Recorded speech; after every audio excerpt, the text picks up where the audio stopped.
महाराष्ट्र की सियासत में संजय राउत इन दिनों चर्चा का केंद्र बने हुए हैं। नए सीएम के पद संभालने के बाद से ही जहां इनका रुख एक तरफ नरम दिखा, काफी चर्चा हुई, तो अब शिवसेना यूबीटी के सांसद संजय राउत ने महाराष्ट्र की राजनीति में भूचाल लाने वाला दावा किया है। महाराष्ट्र में पिछले महीने भारी बहुमत हासिल करने के बाद महायुति सरकार का गठन हो गया। सरकार में बीजेपी, शिवसेना और एनसीपी तीनों शामिल हैं, जबकि विपक्षी महाविकास अघाड़ी में एनसीपी शरद पवार, कांग्रेस और उद्धव ठाकरे की शिवसेना यूबीटी है। विपक्ष अलग अलग मुद्दों पर नई सरकार को घेरने में जुटे हैं और सांसदों को तोड़ने के प्रयास का आरोप इस कड़ी में बिल्कुल नया है। इस बीच आपको बता दें, आरोप लगाया है शिवसेना यूबीटी के सांसद संजय राउत ने। उन्होंने अपने बयान में गृह मंत्री अमित शाह और देवेंद्र फडणवीस पर बड़ा आरोप लगाया। यह आरोप उद्धव ठाकरे के सांसद और विधायकों को तोड़ने की कोशिश को लेकर है। संजय राउत के मुताबिक विधायकों और सांसदों को ईडी का डर दिखाया जा रहा है, जिसके बाद से ही इसकी चर्चा जोरों पर है।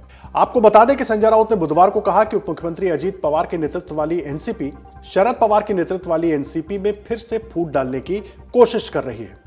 राउत का यह वाला बयान ऐसे समय पर आया है जब एनसीपी नेता अमोल मिटकरी ने एक टिप्पणी की थी, जिसमें उन्होंने कहा था कि शरद पवार के नेतृत्व वाली एनसीपी के कुछ लोकसभा सदस्य महाराष्ट्र के उप मुख्यमंत्री अजीत पवार के संपर्क में हैं। एनसीपी शरद पवार के विधायक और पूर्व राज्य मंत्री जितेंद्र आव्हाड ने यह भी आरोप लगाया कि अजीत पवार के नेतृत्व वाली एनसीपी के राज्य प्रमुख सुनील तटकरे ने प्रतिद्वंदी गुट के सांसदों को छोड़ने के लिए कहा था। दिल्ली में अजीत पवार गढ़ के एक नेता को मंत्री बनना है, हाँ, मंत्री बनना है, तो उनको कहा गया है आपके पास एक ही सांसद है, तो जो नियम बना है मंत्री बनाने का केंद्र में वो आपको लागू होगा, आप मंत्री नहीं बनेंगे।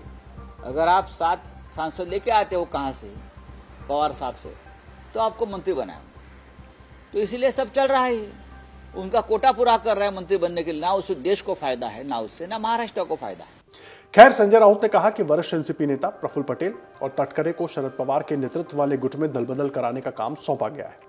जब तक एनसीपी शरद पवार के नेतृत्व वाले धड़े से दलबदल नहीं करवा लेती, तब तक उसे केंद्र सरकार में कोई पद नहीं मिलेगा। वहीं दूसरी ओर एनसीपी के दोनों धड़ों के साथ आने की संभावना के बारे में पूछे जाने पर जितेंद्र आव्हाड ने कहा कि अगर एनसीपी के दोनों धड़ों को साथ आना है तो सुनील तटकरे ने हमारे लोकसभा सदस्यों को पाला बदलने का प्रस्ताव क्यों दिया। उनका प्रस्ताव था कि पिता पुत्री को छोड़ो और हमारे पास आओ। मुझे लगता है कि तटकरे खुद नहीं चाहते कि दोनों पवार फिर से एक हो जाए। खबरों की माने तो तटकरे का इशारा शरद पवार और उनकी बेटी सुप्रिया सुले की तरफ था। आव्हाड ने यह भी दावा किया कि एनसीपी के दोनों धड़ों के जल्द ही फिर से एक होने की खबरों का उद्देश्य बीजेपी के सहयोगी और जेडीयू प्रमुख नीतीश कुमार पर दबाव डालना है, ताकि यह संदेश दिया जा सके कि केंद्र में बीजेपी सरकार को अन्य हलकों से समर्थन मिल सकता है।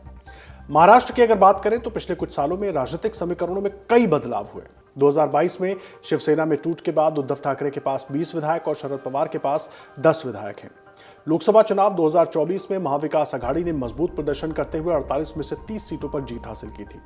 हालांकि विधानसभा चुनाव में यह गठबंधन अपनी बढ़त को बरकरार नहीं रख पाया। विधानसभा की 288 सीटों में से बीजेपी गठबंधन ने 230 सीटों पर जीत दर्ज की थी। महाविकास अघाड़ी के किसी भी दल को नेता प्रतिपक्ष का पद भी नहीं मिल पाया, जबकि उद्धव ठाकरे की पार्टी को केवल 20 सीटों पर ही जीत मिली है, जो कि उनके लिए बड़ी चुनौती बन गई है। बहरहाल, एनसीपी शरद पवार गुट के सांसद अमर काले ने भी दावा किया है कि उन्हें एक नेता की तरफ से अजीत पवार गुट में शामिल होने का ऑफर मिला था। यह ऑफर अजीत पवार गुट के किसी बड़े नेता से नहीं था। ऑफर में कहा गया कि 4.5 साल विपक्ष में रहकर लोकसभा क्षेत्र का काम नहीं होगा, सत्ता पक्ष में रहने से कई काम हो सकते हैं। अमर काले ने कहा, मैंने इस ऑफर के बारे में शरद पवार को बताया तो उन्होंने जवाब दिया कि उन्हें पहले से पता है। अमर काले का कहना है कि अजीत पवार से निजी संबंध है, इसलिए बुलावा आने पर मिलने जाएंगे, लेकिन जिस विचारधारा और मुद्दों को लेकर चुनाव जीते हैं, इसलिए विपक्ष में रहेंगे। ऐसे में अब देखना ही दिलचस्प होगा कि इन दावों में कितना दम है और महाराष्ट्र की सियासत में किस तरह की उथल पुथल मच सकती है या क्या होगा। अमर उजाला जीवांजलि के सारथी की मदद लें और महाकुंभ में स्नान जरूर करें।